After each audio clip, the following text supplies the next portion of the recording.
Hey there, welcome to the Emotional Revolution podcast. I'm Kayla Birch, and I'm here to help you break free from those emotional patterns that keep holding you back so you can step into alignment, reclaim your confidence, and create the life and business you've been dreaming of.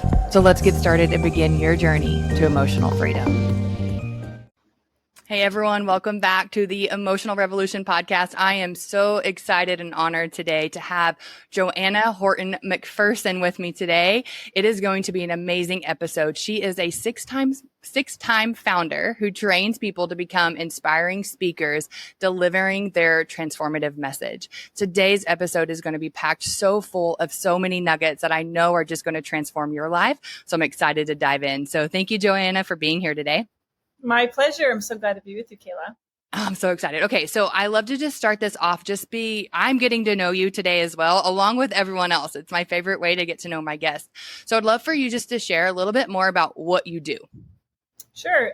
I work with people one-on-one to go back and analyze the professional growth you've come through in your career. That's also been your personal journey, and taking time to understand what are the lessons you actually learned, not the things you wanted to do, but what you actually learned, usually through defining moments that are hard.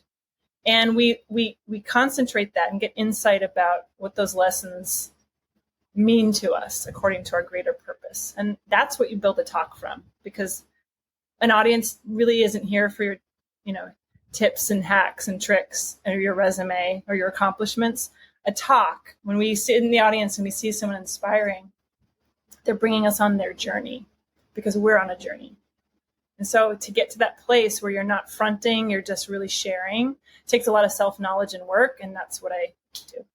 Yeah. So how did you get to that place? Because I would say, just from being in business for so long and being around so many different people and all the gurus, right? That's not always the message we hear. It's the message I like to deliver as well, but it's more about focus on the strategy, and then, whatever happens with you happens. But so how did you get to this point by knowing that inner work was what was needed for that external transformation? We talked about diving in before we recorded, so here we go. I had to learn personally to get to the next level in my growth as a professional. I had to do a great amount of inner work to get to the place of being confident and valuing my process and my voice enough to be a contribution beyond what I knew how to do. So I trained myself starting back in my 20s, probably. My background is as a professional actor, and I was on stage since about age 13 doing public speaking. But I didn't feel comfortable even having anyone look at me or talk to me. I was very shy as a young person, and the actor's job is to take up space and tell a story and send to the back of the theater, which is 20 rows back. And how do you take up that much space and be willing to be seen? I had no idea. It was terrifying. So I just trained for decades. And I opened my own studio. It's one of several businesses I've done, including nonprofit work with youth telling their stories. That time was not about learning acting. It was about being confident to be open enough to be seen and to receive others, which is deep work. That's personal work. Yeah. And when you were able to kind of make that switch from being like not even wanting to be seen, which is like the whole point, right, of acting, to be seen, like you said, what was it that you had to do? Like, what was that work that you had to do to allow yourself to open up in that way? Oof, that's a great question. I've been a meditation zealot for about 15 years, and the practice of being present on the cushion is the same as the practice of being present on stage. I've come to realize. So the training is, I would say, 3 things. You learn this in improvisational acting training, just saying yes. So whatever comes down the pipe, this is true in life and it's true on stage. Stage is just a metaphor. What's happening? It may not be what you chose or what you asked for, or you even maybe don't like it. You say yes. You incorporate it into the moment. So that when you're on stage and you're in a scene, someone may be having a strong emotion that they're expressing, and your character is meant to live it with them. So you just are receiving. That's one practice, is receiving. The second is to be present. It's not what's happened before, and it's not what's about to happen.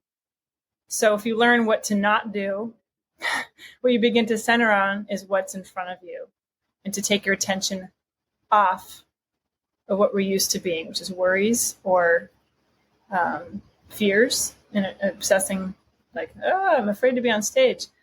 When you focus on what you see, what you feel, being present, listening, it all opens up. So what was your fear? Like, so why didn't you want to be seen and open? What were you scared of?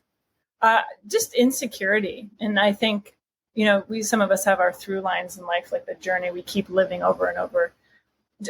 For me, it's, am I enough? Is my best effort and me who I am naturally, when I'm not able to cover for anything, like an actor's job isn't to pretend. So people are like, oh, you're an actor, so you're pretending right now.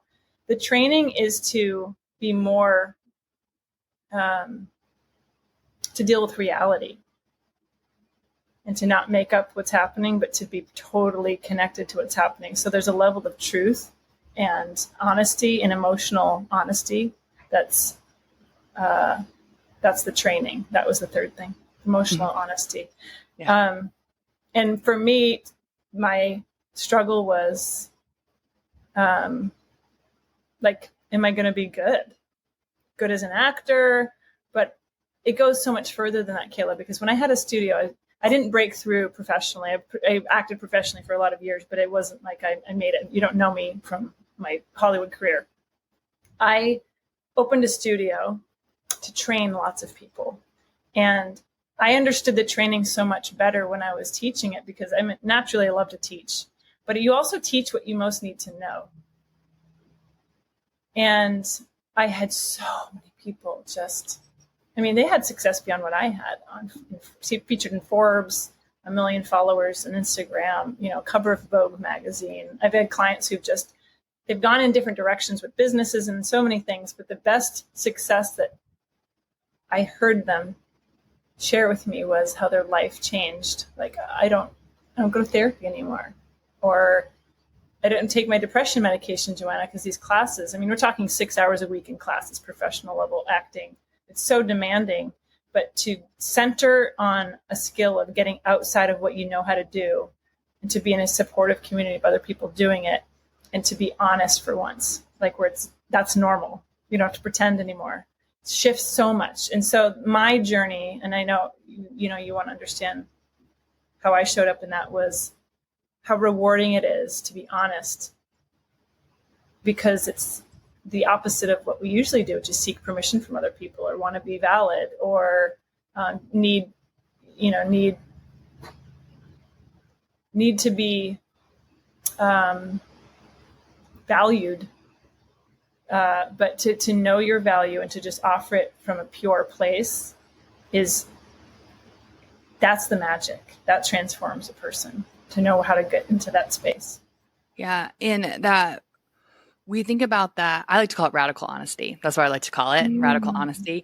And the thing with honesty with oneself is that it becomes really hard to discern when we're being honest and when we're not, because the stories we tell ourselves so much are based out of lies, conditioning, experiences, and just repeated thoughts over and over. And so that's where I get a lot of pushback from people of a misunderstanding of, how do I know when I'm actually being honest with myself? So what was that like for you? How did you know what honesty was for yourself? Wow, that's such a good question. I've never thought about this way before. That's a great insight. I would say it takes some time to sit with the thing, because what we all know is we all think we have really good ideas, but that's part of the seduction, is to say things that affirm our version of reality. But what honesty does is it kind of bypasses, like, getting credit for things, or, having control really over any of this situation. We don't have any. So I think being honest is a layer that transcends experience, in the sense that it doesn't really matter what it is we're being honest about. It's just a quality. It's a feeling of being in touch with the essence of what's happening. This gets into a little esoteric, but, you know, I've had to really understand this through my meditation practice, because it wasn't enough to work on stage, because I had a lot of anxiety about, was I good? Like, you can't see yourself. I can't be in the audience and be on stage. Like, I don't know if it conveys. I just had to keep working at it and working at it. And the more I let go of what I thought it was, the more the magic showed up on stage. And I think that's true for life. But what I've learned on the meditation cushion is, when we sit with not what we want to be true, but what is true,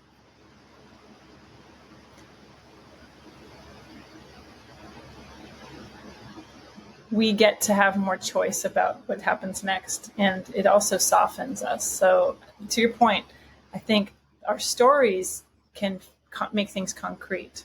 And like, yeah, I'm right. Like, this is how it is.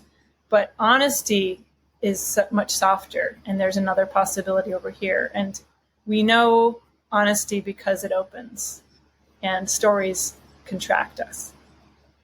That's my version. I'd love to hear your take on that. I think that's beautiful. And I think that, you know, just to kind of contribute and expand on that too, is I think that oftentimes when we're trying to figure out if we're being honest or not, I think that, you know, that initial honest expression, and it's a lot of times there is that softness, but it immediately gets surrounded by a fear, because it's vulnerable. And I think honesty is really vulnerable.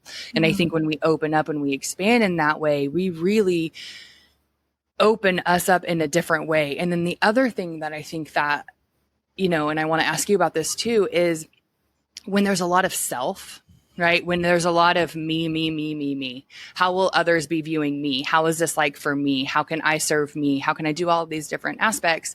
Then I think that it gets a little convoluted with our experience in life, because we're coming at it from a very one-pointed type of view. And I love what you said of, I can't be on the stage and in the audience at the same time. And I like to think of like, how can we create that though? Like, how can we create that separation from this point of view and be from the audience? And now we're the third party, right? Now we're the third party watching ourselves and the audience. And that's how we're experiencing it. So we're slightly more detached, and that makes moving through life a lot easier, because we're not responding to our triggers or our insecurities. We are just doing this honest flow. And sometimes, we'll just be really honest, sometimes it sucks, right? Sometimes what we're doing is not good. Like, our presentation of what we're wanting to do, it's just not that good, but that's okay. There's just skill to be learned. There's just competence to gain. There's just things to do. And that's okay, because it doesn't have to be a direct hit to our self and our worthiness. And I think that that's a big thing too, because you were waiting for that worthiness to happen, right, from the audience. So kind of going back to a question here for you is, how did you do that? Like, because there has to, and this is my opinion, you tell me if I'm wrong, there has to be a separation from self to be able to be more objective at your life, to not take everything so personal. So do you find that to be true? Oh, yeah, every day. I mean, we're all ongoing projects. I know I have my stuff I'm working on, you know, myself. I'm really interested in that idea of, don't we all want to be able to have that third party omniscience, you know? I think, well, twofold. One, meditation is such a buzzy thing, but it really is meant to convey a simple gift that is, the moment of presence happens before story. It's the precursor to thought. And what I mean by that is being present, when we talked about not being over here in the past or over here in the future. We know I'm taking my attention off of this, and you go into your body, into the present moment, if your experiences and your senses, it's absent of thought. And there isn't an attachment to an idea. So that's where one really beautiful thing about being present, I think. And the other is just back to that witnessing. So you can witness when you're present. So that's one way I'm like, that's a possibility. But I think the beauty of relationship is having another perspective, a mirror. Because something I know in my personal life, being married, having a mirror shows you so strongly yourself in ways that aren't always welcome, but it's important. It's important to see ourselves clearly, because we don't see ourselves clearly. And that's the whole point. Once we think we see ourselves clearly, we're in trouble. Then we're willing to overlook stuff because, like, no, I see everything. But now we're just in some agenda. That's not real authenticity. You said waiting for worthiness. Mm-hmm. It is such a great way you said that, because none of it's outside of us. We look for the truth outside of us, and it's never, ever, ever there. It's always, the truth is within us. That really means whatever we want to be happening, we must just turn our gaze inward and ask questions here instead of out here, which is where we normally are looking all the time. So, yeah, we could talk a lot about worthiness. I think that's a big part of my journey, honestly. And that's a gift I bring to my clients, and why I'm here today is because it's not guaranteed that any of us arrive in really valuing ourselves, but it is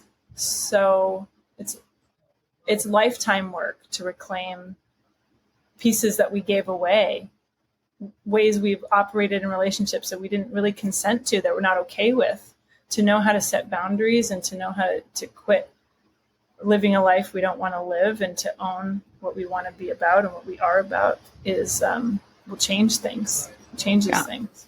Yeah. So tell me more about that. So you said worthiness was a big part of your journey. So tell me what that journey was like for you. Yeah, this is really personal, and I do share it quite a bit because I think addiction, and whether people have addictions or just know what it's like to moderate mood with a substance or internet or shopping, whatever it is, we all can relate to when we try to make ourselves more comfortable because the present moment isn't. I am sober because I have had a lifetime of not understanding that I had a problem with alcohol. And then, turns out I'm someone who can't drink because I have to modify my mood with it. I had so much anger and so much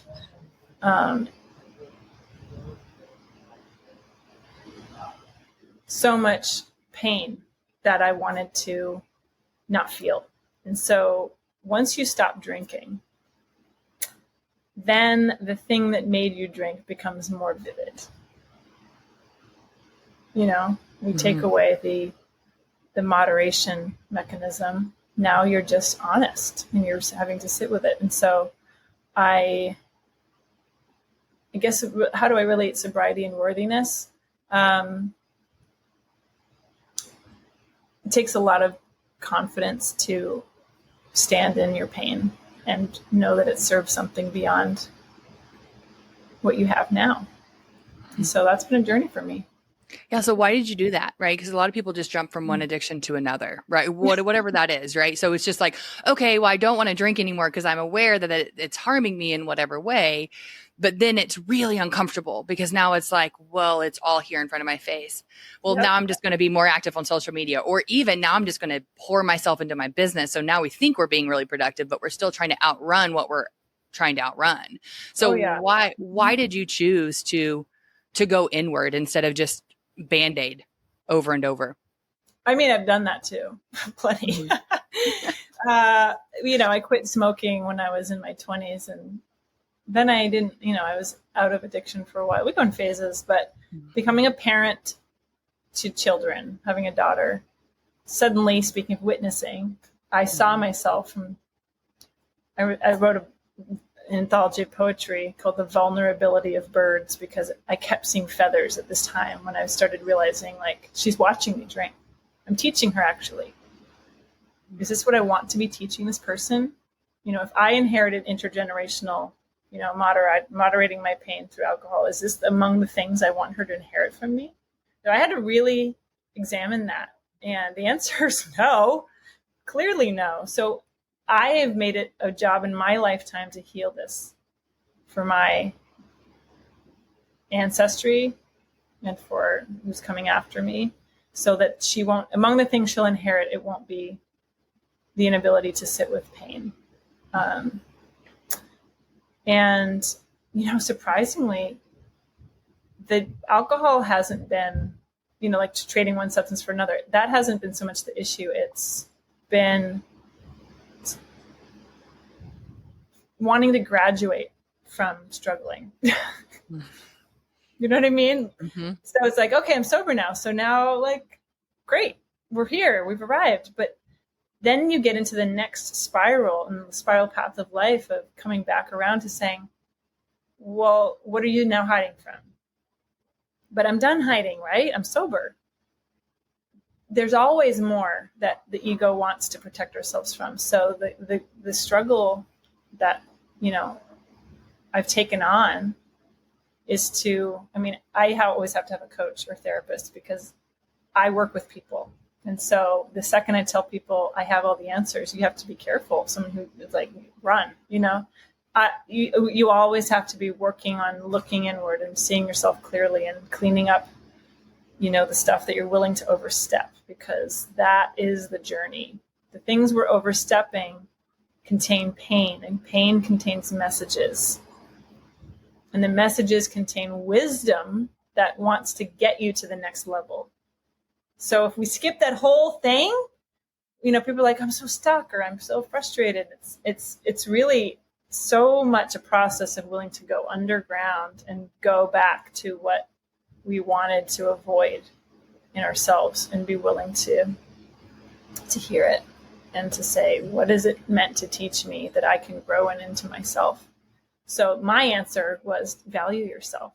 Not value yourself like that's the next thing you've done, but to like change your life in order to center on being whole and worthy and living like that and being that. And my business has been a new manifestation of being a voice for that for others, inviting others to have that dialogue with themselves. Yeah. And so you said that one big thing is that you wanted to love yourself, right? Like you just made a decision that, okay, now I'm going to value myself. I want to value myself. So this brings up my thought process, because I think this is a really important part, because I hear a lot like, I don't even like myself. How can I put myself out there, right? I don't value myself.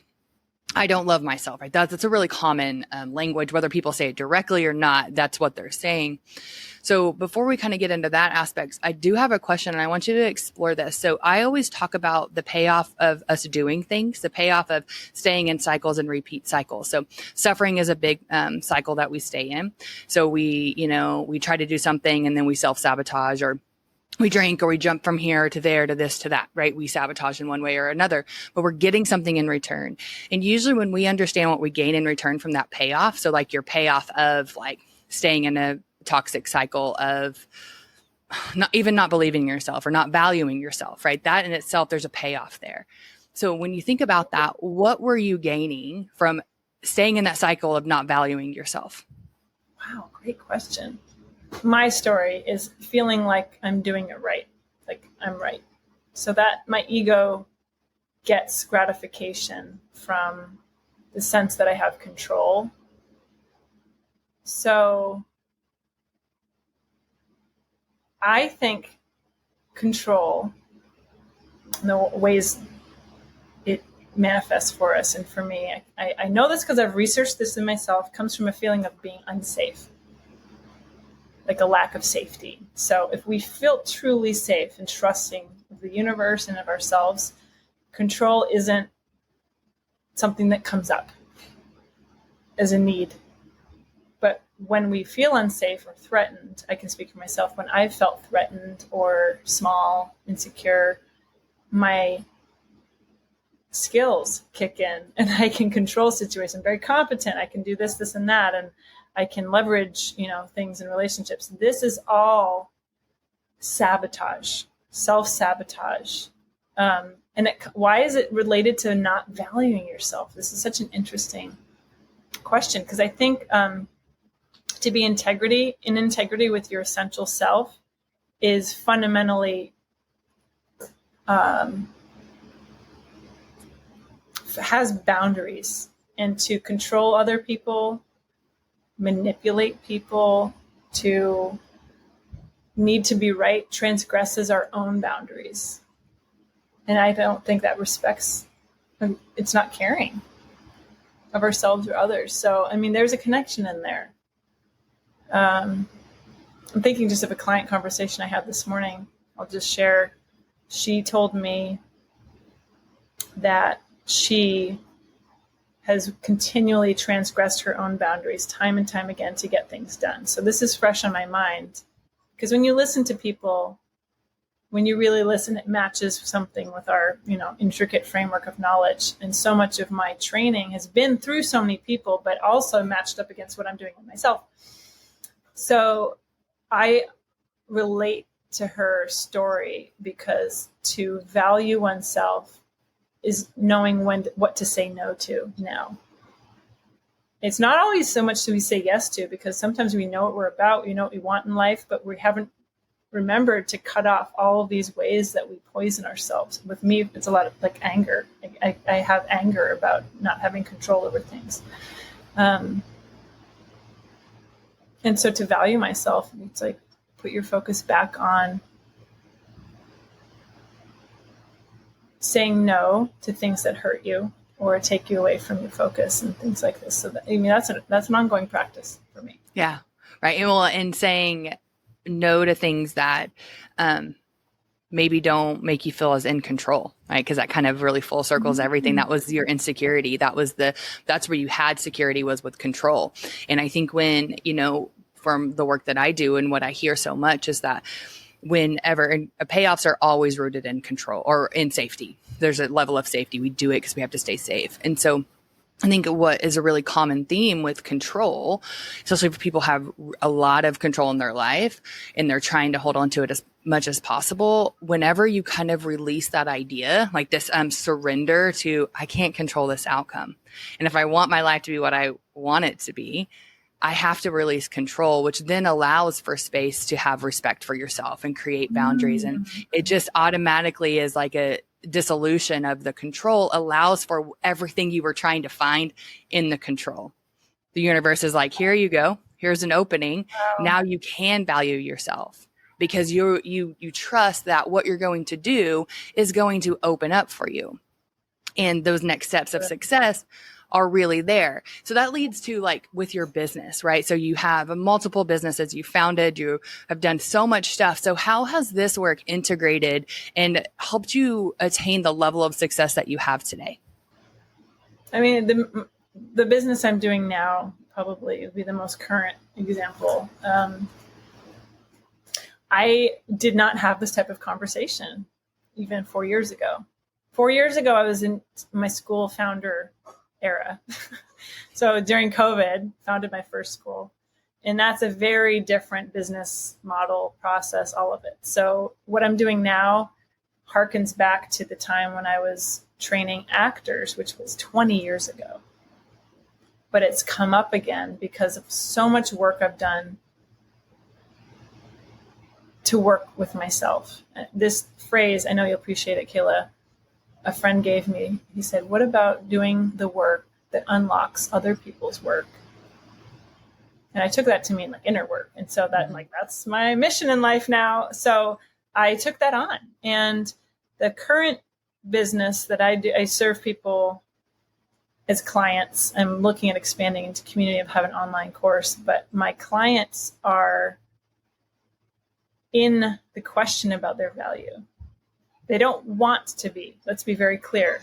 These people are competent. They have businesses. They have a lot of accomplishment and visibility.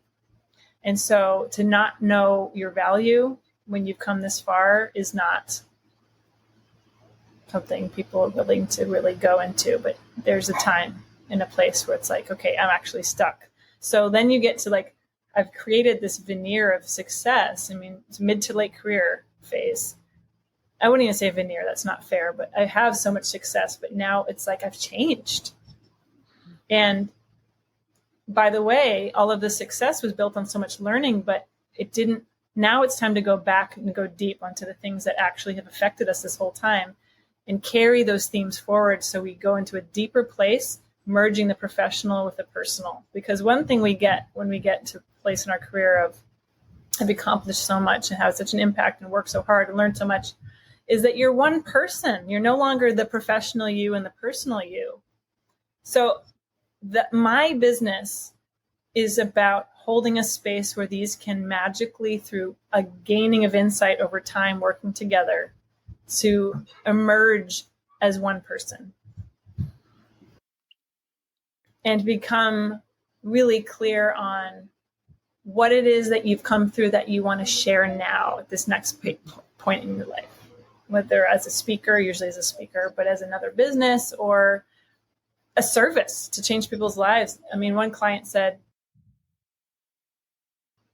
I grew up having to understand with an illiterate, this is one of my clients, my father was illiterate and my mother left when I was 6 and it was just us and I was on the construction sites day in, day out with him. And he said time and time again, I needed to learn to read, marry someone who has a career. You know, that was his version of empowering her, right? And surpassed me. And so she said, it seemed impossible. It seemed impossible, and I had to learn how to see the possible in the impossible. So this is an example of the kind of deep understanding of who you are and what you've come through that happens when you value, you're saying, I'm going to go back in and see what I'm here to do because I trust that my value is beyond what I'm in touch with now. Yeah. And so for you, you talked a lot about how there needs to be that merging of like, almost like this persona that we build for business and this other persona we build in our personal life. When was that merge for you? And what was that like? During COVID, I think, when I had my second kid and I had just opened a school, I was running a nonprofit and was home and was in a bubble. And I realized that I had a problem drinking. Because it all looked beautiful. What a beautiful life. I have a home in Costa Rica. I have a home in Maine and one in Arizona. And I have, like the beautiful life story, as my friend calls it. And it's not worth it because I was not whole inside of me. So it doesn't really matter. People are like, oh, the success you've had. Success is the tip of the iceberg. It's only what people see. Okay. And then everything underneath is your fulfillment. And it really matters. I had to go in and be like, what am I actually about? What do I care about? And I had to get sober and say, I'm not going to care about, I had to pivot from the school and a lot of personal changes were made.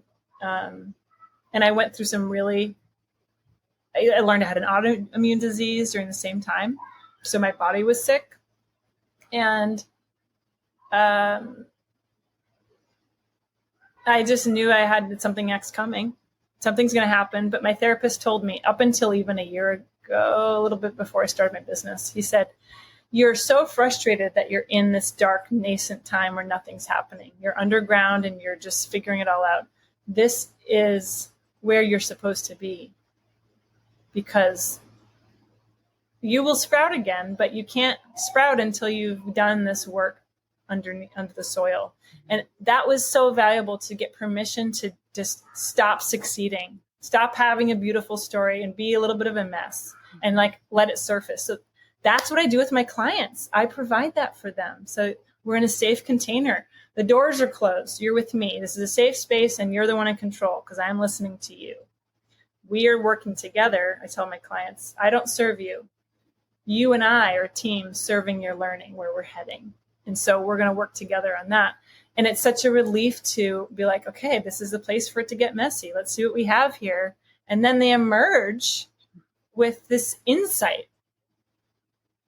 and that confidence on stage that people are like, how do you, learn to be a speaker? 90% of that presence of being an inspiring speaker who can just speak deeply and move people comes from the work you've done to get clear on who you are and more important, who you are not. That work is what causes that to happen. Yes. Yes, yes, yes. Okay. So, when you were talking about what your therapist told you about, you have to, you don't have to keep succeeding right now, do that work underneath the soil. And the visual that came to my mind is that oftentimes we don't do that work. So we still sprout. And so we still bloom in whatever way, but there's usually like a default, like we don't have the nutrients that we need. There's things. So, and that's what I think it's so confusing for people who are entrepreneurs, because like success still comes in a version, but it's usually at an expense or a detriment. And so I want to ask you about that work you had to do. Well, what do you think was the most important work? So for you to flourish and be the beautiful flower plant that you are, for still using that analogy, what do you think is the number one thing you had to do? So when you bloomed successfully and in alignment. Yeah, that's good insight, because things come to fruition. It's just a matter of whether you planted those seeds intentionally or not. And that's really where the difference is knowing what it means to water the plants you want to water. Mm-hmm. The thing I worked on, I know everyone wants like that magic trick, is to feel. Mm-hmm. Yeah. I think that I love that you said that, because I think that that's what people avoid the most, because it's the most uncomfortable, but it's the only place you can start. So until you start feeling and you experience it, and then you're honest with yourself about it, and you're trying to make it something else that it's not, and then not judging it, right? If you feel like crap, or you feel resentful to your kids, or you're frustrated with your growth, or you are just second guessing all those things, there's no judgment. It's just what's happening. It's just what's present. And that's okay. It doesn't have to be any other way, because it can't be any other way. And so it's just like, this is what it is. And so I'm going to feel it. And as soon as I allow myself to feel it without judgment, then it can actually be transmuted into something else that's productive, which is awareness. And then we can take that awareness and we can do something different. And so, but we can't transmute any of that stuff into something other than that unless we remove that judgment. I mean, that's a big thing that people have to learn on this journey, especially when we're growing. That's why I love to talk about the deep, deep, deep work in relation to business, is because of course our kids are our mirrors, our spouses are our mirrors, but also I think that but we're comfortable with those people in our lives, right? There's a level of comfort, and there's also a level of a connectedness that's not in our business. And so we can rely sometimes on, okay, we can be what we might consider the worst versions of ourselves with them, but there's a level of unconditional love that still upholds us. But with our business, that's not there. We don't have that luxury for unconditional love from those that are on the other side. And so it pushes back against us so firmly. And if we let it, we just quit, right? Because it's too much. And that's why I think really building strong resilience and understanding of self is what makes the strongest business owners. And it's what makes the strongest business, is because we can understand ourselves. And then on top of that, it's not just about being successful or the strongest business. It's about enjoying it. That's not a struggle or a hustle, because we've done that work and we've allowed ourselves to show up that way. So if you were to give the listeners like your just solid piece of advice, if you want them to transmute their fears or whatever into success in their business, what's just like one thing you would tell them? Be experimental. And by that, I mean the chances that the answer lies in something you don't yet know how to do is very likely. And so realizing you don't know what you don't know is very powerful, because if you realize you only see this much, then the work starts to be, how can I see more and have more opportunities? So people tend to go inward at that point and say, what do I need to do open more? But some people, they come to it in their own time. The question, again, going back to your question, is how can you find out more than you already know how to do? If you knew how to do it, you would already be doing it. So people bang their head against the wall, like, why can't I do it? Well, you don't know how. No one trained you in this, and that's okay. But now you get to be experimental, do experiments, try this. And entrepreneurs are comfortable in this area because you're probably going to fail. There are 10,000 ways to not make a battery, and they all had to be figured out before the battery happened. So don't be afraid for your experiments to fail, but do things that you think maybe are even crazy in service of finding out more. Yeah. Right.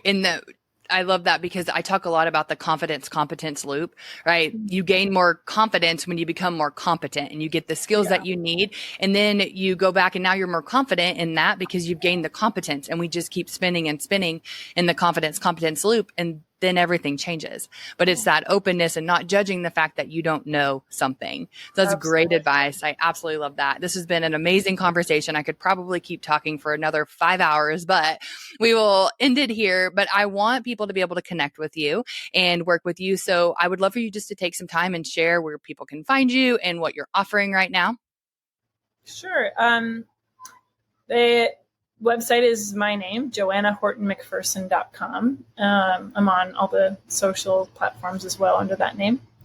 And I offer audiences like yours, listeners who are particularly interested, to meet with me for 30 minutes to talk about their transformative message. It can be a very valuable 30-minute conversation, even if this isn't the right fit or the right time, to just sit with someone like me who will give them questions that they can take and work with on their own, can really shift things for people. So I'm happy to point them to my website where there's a link to book that 30-minute session. And I also do videos. I put out content of little snippets like we're talking about. And for anyone who wants to actually take a course and do what we're talking about and become a speaker telling your story, who doesn't have the resources or time to be a private client, there's an online course coming in 2025. It's self-paced, and I take you through the entire recipe book, and you land with your talk at the end of it. Oh, that's amazing. I absolutely love that. So I'll put all those links in the show notes so everyone can access them and check you out, because I know that's going to be extremely powerful for everyone who goes there. So thank you so much again for being here. And everyone, thanks so much for listening. And I will see you all next week.